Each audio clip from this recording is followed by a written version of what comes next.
moni ndi akuti kada msana uja amene timangoona kuma anthu amene anachukira anapepera uja wabweresatu mpungwepungwe. Mzimayi uyu dzina lake Daniel Ayoka, koma dzina lake lenileni lolembetsa ati ndi Daniel Johnson, koma mwini wake amati ndi Daniel Ayoka. Anali ndi ana awiri, mmodzi wa zaka 9, wina wa miyezi 8. Anali akukhala ndi chibwenzi chake chimene chinali bambo wa mwana wa miyezi 8 yo, amakhala naye limodzi. Mamuna anali ndi zaka 29, Daniel anali ndi zaka 34.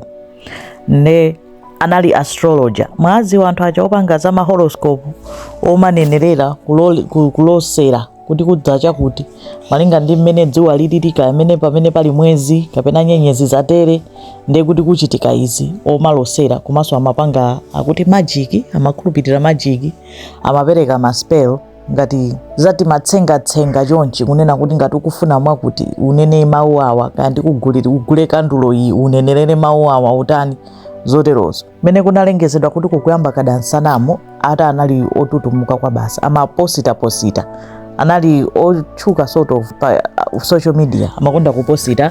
Anthu amamudziwa iye amene akufuna healing abwere, amene afuna ndi mulosere abwere. Ndi anapezeka kuti ndi kada msana amabwerayu anayamba kumapositanso kuti kuchitika zoopsa, anthu tikonzekere, imene ndi nkhondo ya kuuzimu, musankhe mbali yanu, zoopsa zikuchitika mukonzekere. Ambirimbiri maposte okhudza kada msana, mpaka anayamba kugulisa makandulo, akuti makandulo onenerera amaspelo onena kuti okutetezani ku zomwe zitachitike kukabwera kada msana, amati ndi apocalypse. Anthu ajaona okhulupirira kuti mwina dziko likutha kapena china chake choopsa chichitika, mwaziziwa kuti mukonzekere zoopsa zikuchitika zoterozo. Itangosala pang'ono kuchitika eclipse ichi, right? Kada msana uja atangosala pang'ono, akuti iye anali ku nyumba, anali ali kukonzekera anyway, ndizomwe malinga ndizomwe amalemba kunoti akukonzekera kuti dziko lika kuchitika zotani kaya ndi kada msanayo. Ali ku nyumba, anayambana ndi mamuna wake, wambana ndi mamuna wake ati anatenga mpeni ndi kumbayabaya mamuna uja. Kenako anayesera kumunyamula,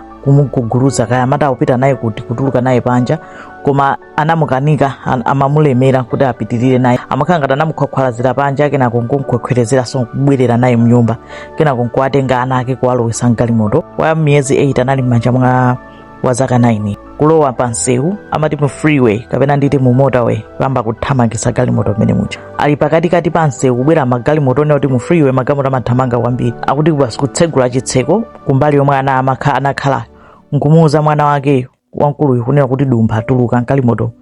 Mwana uja kuona kuti akazowa zaka 9 ozindikira kuti ndidumphe, ndi anakana kudumpha. Nde mayiyo anakankha mwana uja, oti analata nyamula wang'onoyo, anakankha onse awiri nkugwera pa msewu paja, iye nkumapitirira. Sono msewu onena kuti magalimoto akuthamanga akubwera mbuyomo, mwana uja anati kugwera uko wang'onoyo nkupeza kuti wagwera kwinako kakang'ono ka miyezi 8. Galimoto yobwera kumbuyo kumugunda mwana wang'ono uja, inamphera pomwepo. Wa zaka 9 anakwanitsa kuthawa kukayima mbali, amayi aja kupitirira.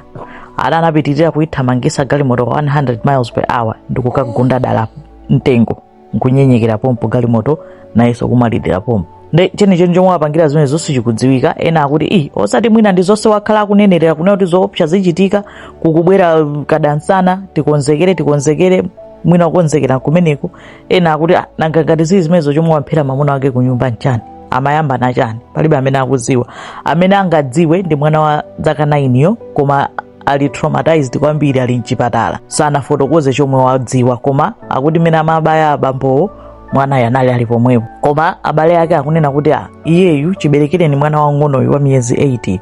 Zochitika zake zinasintha kwambiri, anayamba kumapanga zodabwitsa zongokhala ngati kuti mutu wake sukuyenda bwinobwino. Ndi akuganizanso kuti mwina inali depression ija imabwera ifa chakubereka, postpartum psychosis kapena depression. Nde akadafufuza abe kuti adziwe kuti chenicheni chadzetsa zimenezi ndi chani, chifukwa munthu wabwinobwino kungopeza kuti wakapanga zinthu zodabwitsa ngati zitizo zimenezozo. Upha kwa iye amapha family yake, nkuziphaso yekha. Mwina kunali konena kuti basi dziko latha kwa iyeyo, kapena mwina ndikudwala za mutu chifukwa cha kuberekako, komanso mwina fachota anangoyambana ndi amuna ake, palibe amene akuti anakudziwa. Ndeti kadayitsatira abe tsatane wake tizayifotokoza tikazamva mathero ake. Zikomo kwambiri.